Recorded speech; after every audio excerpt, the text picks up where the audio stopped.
Hello नमस्कार दोस्तों, मैं गौरव आपके अपने परिवार पाठशाला विद गौरव में आप सभी का स्वागत करता हूं। तो आज दिनांक 23 अक्टूबर 2020 के जितने भी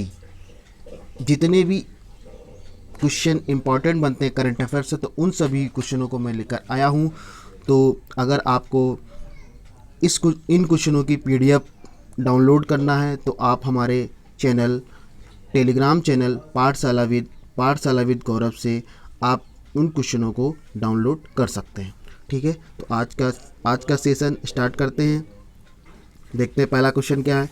तो जब पहले क्वेश्चन की बात होती तो पहला क्वेश्चन है, आरपीएफ ने अमरावती एक्सप्रेस में मेरी सहेली पहल शुरू की।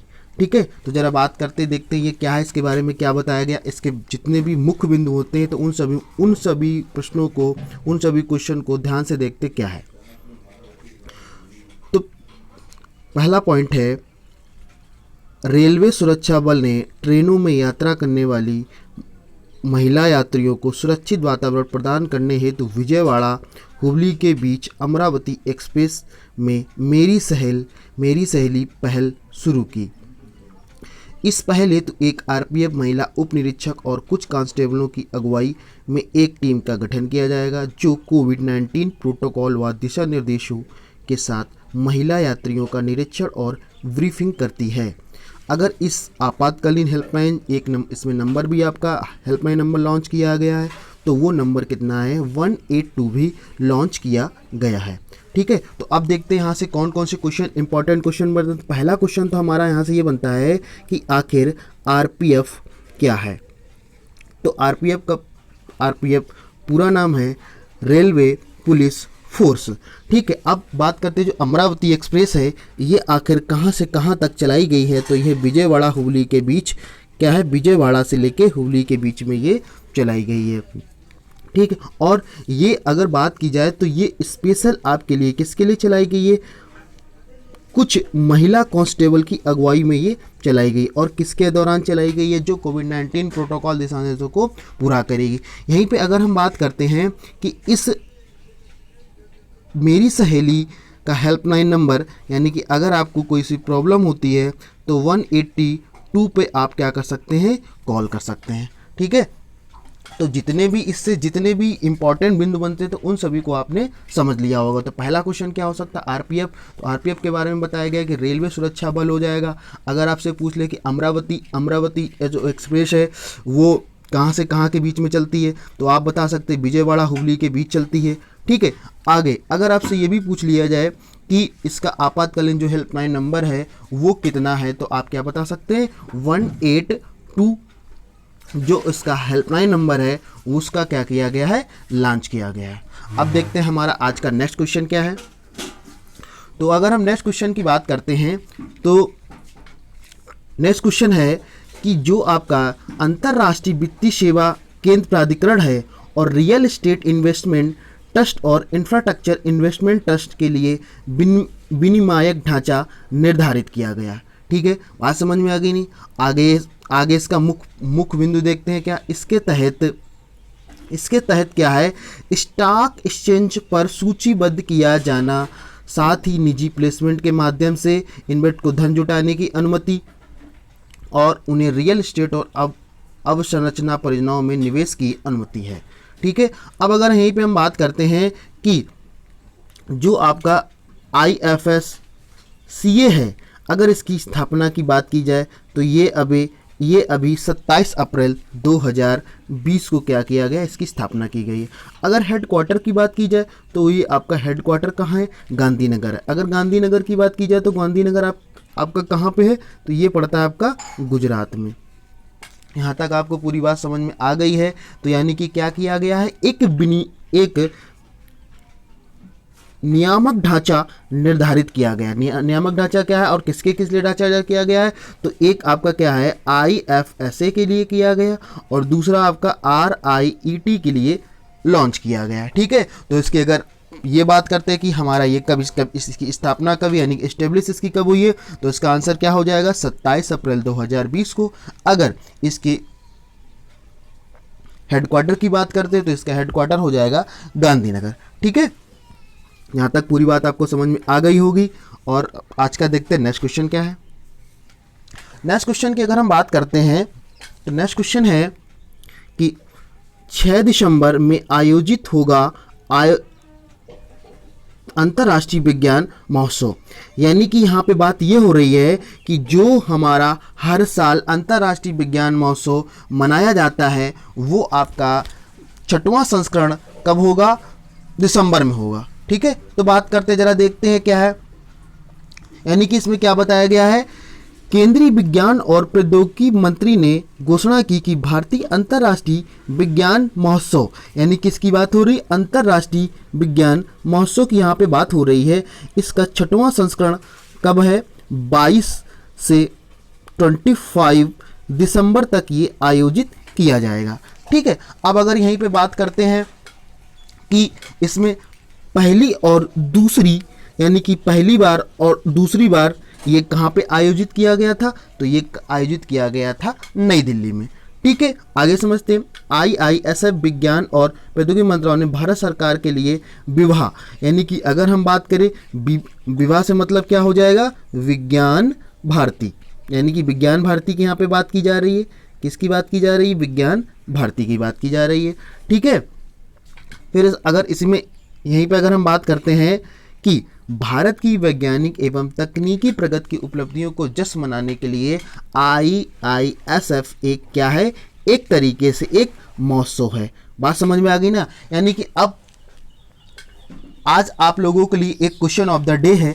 इस क्वेश्चन ऑफ डे को आपको कमेंट बॉक्स में आपको आंसर करना है, जिसमें आपको ये बताना है कि इससे पहले, यानी कि ये आज देखा जाए तो आज ये 6वां संस्करण है, इससे पहले भी आपके 5 संस्करण क्या हो चुके हैं, हो चुके हैं। ठीक है, तो आपको कमेंट बॉक्स में ये बताना है कि इससे पहले जो 5 संस्करण हुए हैं वो कहाँ कहाँ हुए हैं। ठीक है, बात समझ में आ गई ना।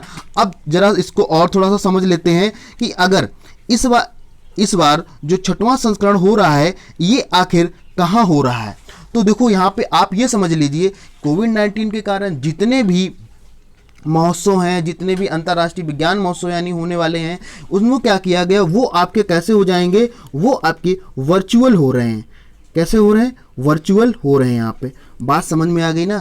यानी कि अगर हम बात करें, ये हमारा जो दिसंबर में आयोजित होने वाला अंतर्राष्ट्रीय विज्ञान महोत्सव 6वां संस्करण है, ये कैसा होगा, वर्चुअल होगा। इसलिए, और इससे पहले जो 5 संस्करण हो चुके हैं ये आपके कहाँ कहाँ हुए हैं, ये आपको कमेंट बॉक्स में आज के क्वेश्चन ऑफ द डे के रूप में बताना है। ठीक है, समझ में आ गया। तो अब हम नेक्स्ट क्वेश्चन की बात करते हैं कि नेक्स्ट क्वेश्चन में क्या बताया गया है। तो हमारा नेक्स्ट क्वेश्चन है कि व्यय सीमा, किसकी बात हो रही है, व्यय सीमा से संबंधित मुद्दों की जांच हेतु ECI, किसकी बात यहाँ पे हो रही है, यहाँ पे बात हो रही है किसकी, ECI की समिति का एक गठन किया गया है। ठीक है, तो इसके जितने भी इंपॉर्टेंट बिंदु बनते हैं, इसके जितने भी इंपॉर्टेंट क्वेश्चन बनते हैं, उन सभी क्वेश्चन को एक एक करके देखते हैं कि इन क्वेश्चनों में क्या किसके बारे में बताया गया। तो सबसे पहले नंबर पे अगर हम बात होती कि ECI है क्या, तो ये आपका क्या हो जाएगा, इलेक्शन कमीशन ऑफ इंडिया। ठीक है, समझते हैं जरा क्या है ये। अगर इलेक्शन कमीशन ऑफ इंडिया की बात करते हैं तो इसका पूरा हिंदी में नाम क्या है, भारतीय चुनाव आयोग, यानी कि ECI की यहाँ पे बात हो रही है।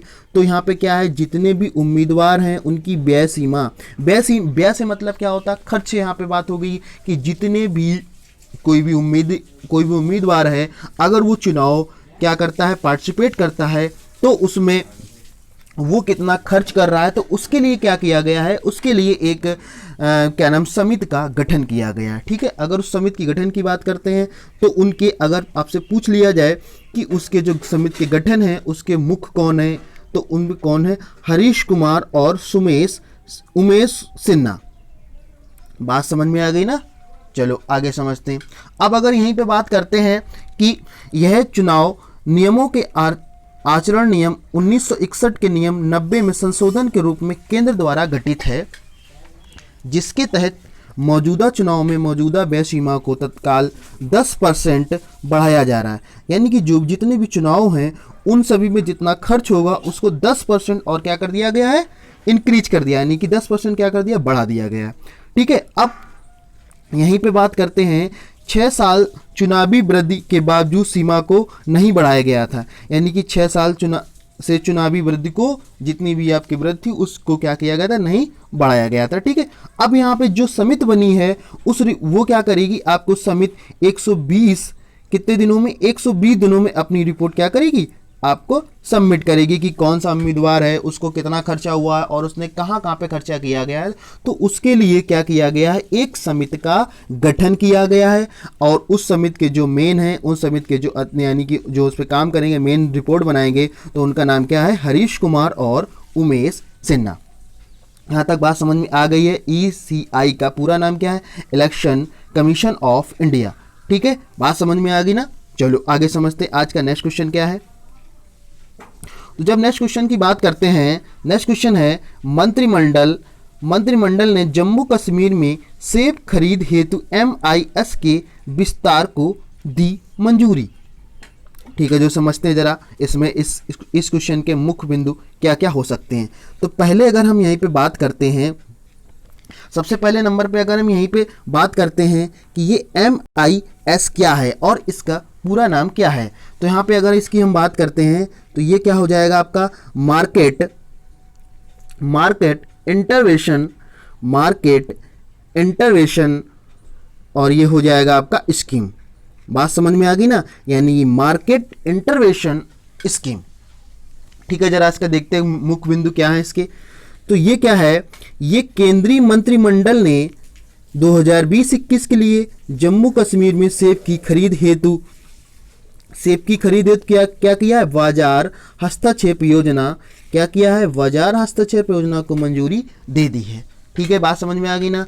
आगे समझते हैं, राज्यों के डिजाइन एजेंसियों के माध्यम से सेब की खरीद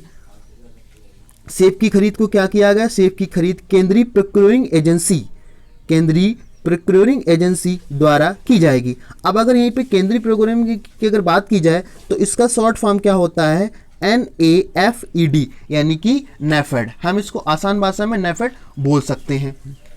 आगे बात क्या करते हैं, आगे है इसके तहत भुगतान DBT के माध्यम से किया जाएगा।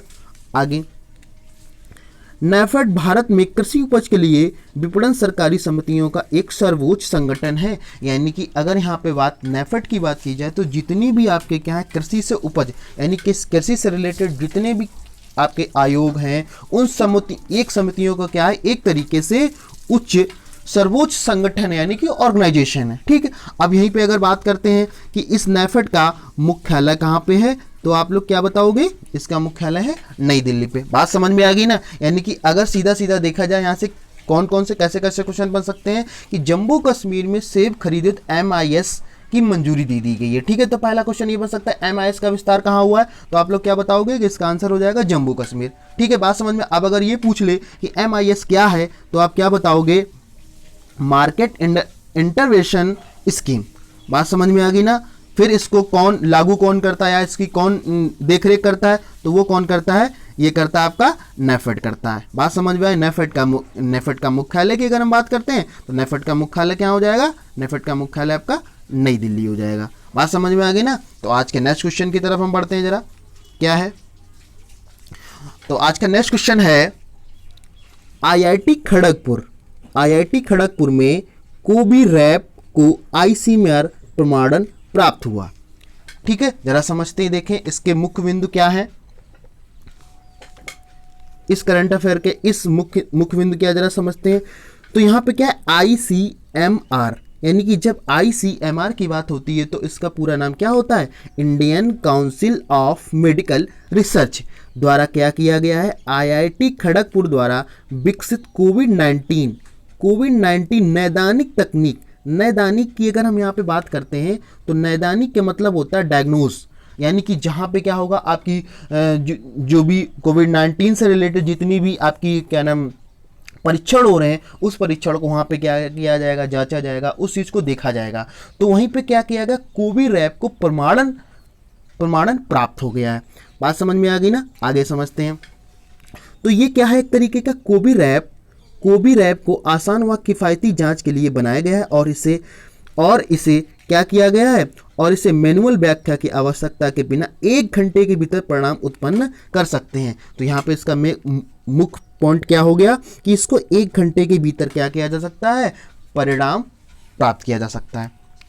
आगे समझते हैं। अगर आगे इसी में बात करते हैं, यह अत्यधिक विश्वसनीय व सटीक आणविक निदान प्रक्रिया है जिसे ultra low cost portable device unit में आयोजित किया जा सकता है। ठीक है, तो यहाँ तक समझ में आ गया होगा। अब अगर यहीं पे इसकी हम अगर बात करते हैं कि आखिर ये जो आपका कोविरैप है, इसके लिए आपको कितनी रुपए पे करने पड़ सकते हैं, तो ये लगभग 500 रुपये करीब हो सकता है। बात समझ में आ गई ना। तो आप इस यहाँ देख लेते हैं इसमें कौन कौन से इंपॉर्टेंट क्वेश्चन आपसे पूछ सकता है, कौन कौन से क्वेश्चन यहाँ से बन गए हैं। तो सबसे पहले नंबर पे तो क्वेश्चन आपसे यही पूछ लेगा ICMR क्या है। तो यहाँ पे आपको क्या बताना, ICMR की जब बात करेगा तो क्या हो जाएगा, इंडियन, यहाँ पे हो जाएगा Indian council of medical research. और अगर इसकी बात करिए ये किसके द्वारा बनाया जा रहा है, IIT खड़गपुर द्वारा बनाया जा रहा है। ठीक है, बात समझ में आ गई ना। तो यहाँ पे समझते कितने घंटे में रिजल्ट को दे देगा, तो 1 घंटे के भीतर क्या करेगा, इस परिणाम को दे देगा। ठीक है, और ये सबसे इसकी जो मेन इंपॉर्टेंट पॉइंट है, मेन पॉइंट यहाँ पे ये है कि इस पॉइंट को, यानी कि ये जो डिवाइस है इसको पोर्टेबल है। पोर्टेबल का मतलब ये होता है कि आप कहीं भी इसको क्या कर सकते हैं, ले जा सकते हैं, कहीं घर पे किसी के घर पे आप जाके डायरेक्ट क्या कर सकते हैं, उसका परीक्षण टेस्ट कर सकते हैं। ठीक है, तो यहाँ पे अगर इसकी जो फीस रखी गई है तो उस फीस की जब बात करेंगे तो फीस कितनी हो जाएगी, 500 रुपये हो जाएगी। ठीक है, आज का नेक्स्ट क्वेश्चन देखते हैं। आज का नेक्स्ट क्वेश्चन क्या है तो अगर नेक्स्ट क्वेश्चन की यहीं पे बात करते हैं तो नेक्स्ट क्वेश्चन है, उड़ीसा के CM नवीन पटनायक, यानी कि उड़ीसा के जो CM है नवीन पटनायक, उन्होंने क्या किया है, मो विद्युत पोर्टल और ऐप लॉन्च किया है। जरा समझते हैं मो विद्युत पोर्टल क्या है। यहाँ जैसा आपको फिगर में यहाँ पे दिख रहा होगा, ये इन्होंने क्या लॉन्च किया है, मो विद्युत आपका एक पोर्टल लॉन्च किया है और एक ऐप लॉन्च किया है। समझते हैं जरा इसके मुख्य बिंदु क्या है जो आपके एग्जाम पॉइंट व्यू से बहुत इंपॉर्टेंट है। सबसे पहले नंबर तो क्या है कि जो आपके उड़ीसा के CM है, उड़ीसा के CM कौन है, नवीन पटनायक, जो यहाँ पे फिगर में आपको दिख रहे होंगे। ठीक है, आगे समझते हैं। उड़ीसा के CM नवीन पटनायक ने कुशल, समयबद्ध और पारदर्शी ऑनलाइन बिजली कनेक्शन सेवा प्रदान करने के लिए बिजली उपभोक्ता पोर्टल इसके मोबाइल को मो विद्युत नाम से शुरू किया है। ठीक है, आगे देखते हैं क्या, इससे लोगों को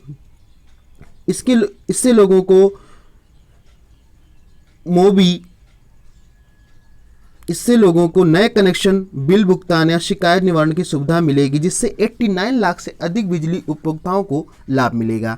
अगर यहीं पे बात करते हैं, राज्य के सभी 4 बिजली उपयोगिताओं को कवर करने वाला एक द्विभाषी ऑनलाइन एकीकृत मंच है। तो जरा इसमें क्या है, अगर इस यही बात करी जाए तो इसकी क्या है, ये मो विद्युत क्या किया गया है, आपका एक ऐप लॉन्च किया गया है और क्या किया गया है, इसी का एक पोर्टल भी आपका क्या किया गया है, लॉन्च किया गया। इसके से क्या होगा, जितने भी आपके भुगतान होंगे, शिकायत होंगे, उन सभी निवारण के लिए क्या किया गया है, इस ऐप को लॉन्च किया गया। और ये ऐप कहाँ लॉन्च किया गया, तो आपका ये उड़ीसा में लॉन्च किया गया, जहाँ के CM क्या है, नवीन पटनायक हैं।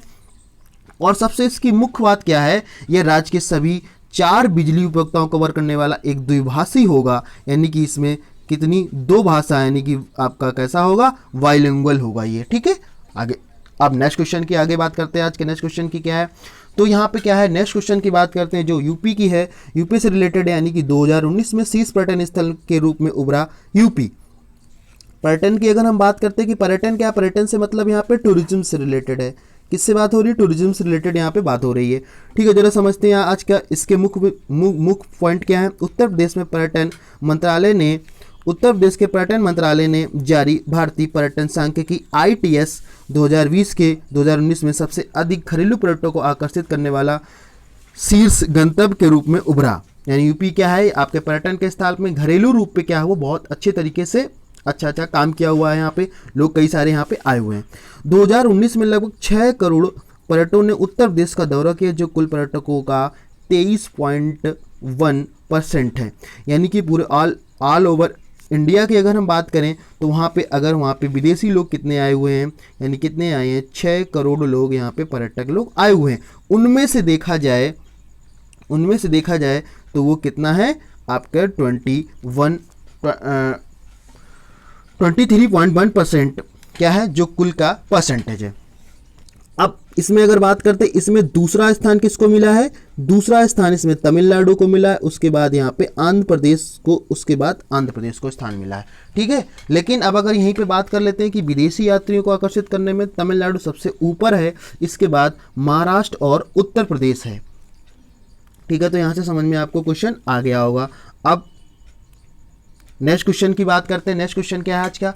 नेक्स्ट क्वेश्चन की बात करते हैं, CSIR NCL पुणे में अदिति ऊर्जा सांच इकाई का शुभारंभ। इससे इंपॉर्टेंट क्वेश्चन जो भी है, जरा इस पॉइंट को समझते हैं, क्या इसके इंपॉर्टेंट पॉइंट है।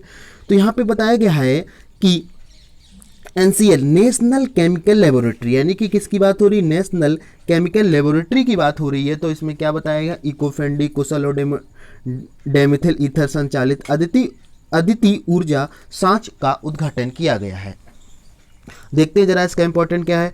इसमें CSIR NCL ने भारत का पहला DME LPG मिश्रित ईंधन सिलेंडर और DME पायलट संयंत्र विकसित किया, जिसकी क्षमता 20 से 24 किलो प्रतिदिन होगी।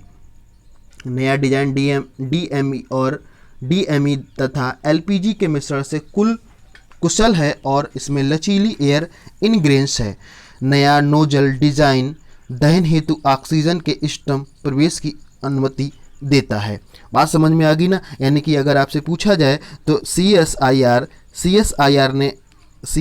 के NCL ने क्या किया है आपका, यहाँ पे किया गया है अदिति ऊर्जा सांच क्या की, इसका शुभारंभ किया गया है। बात समझ में आ गई ना? आगे नेक्स्ट क्वेश्चन देखते हैं। आज का नेक्स्ट क्वेश्चन क्या है?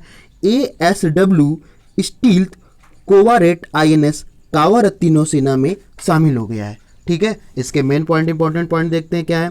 प्रोजेक्ट 28 के अंतिम चरण कामोटा क्लास के तहत 4 विदेशी निर्मित एंटी सबमरीन वॉरफेयर, यानी कि इसकी बात क्या, एंटी सबमरीन वॉरफेयर के स्टील पोत INS कावारत्ती को विशाखापट्टनम में नौसेना डॉकयार्ड में कमीशन किया गया है।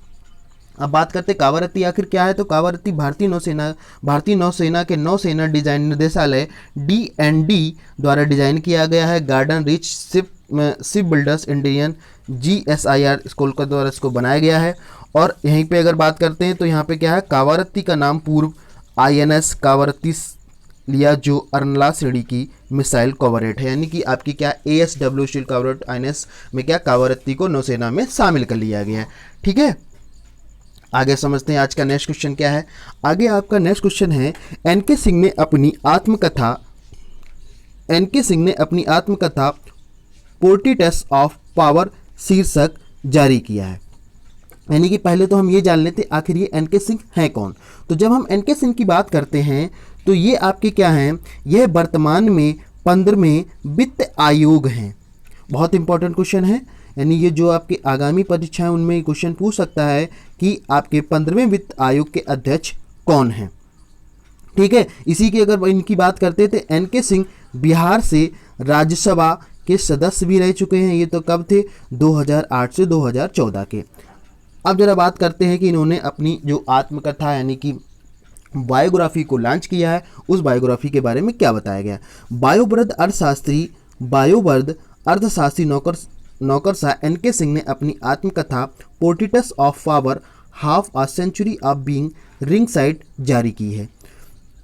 इस पुस्तक में क्या है, इस पुस्तक में उनके द्वारा निभाई गई विभिन्न भूमिकाओं को दर्शाया गया है, जो 1964 से एक IS के रूप में शुरू हुई और एक दुर्जय अर्थव्यवस्था को बनने की दिशा में भारत में सक्रिय भूमिका निभाने हेतु है। अगर यहीं पे बात की जाए कि ये जो पुस्तक इन्होंने लॉन्च की है, इनकी जो बायोग्राफी है, इसका क्या नाम, कौन सा प्रकाशन किया गया, इसे रूपा पब्लिकेशंस इंडिया ने प्रकाशित किया है। ठीक है, बात समझ में यहाँ पे आ गई होगी। तो यहाँ पे अगर क्या बात की जाए कि ये देखो आपको दिख रहे हैं, ये NK सिंह है और इनकी ये बुक क्या है, यहाँ पे जो इन्होंने बुक को लॉन्च किया है। ठीक है, तो NK सिंह कौन है, NK सिंह 15वें वित्त आयोग के अध्यक्ष हैं। ठीक है,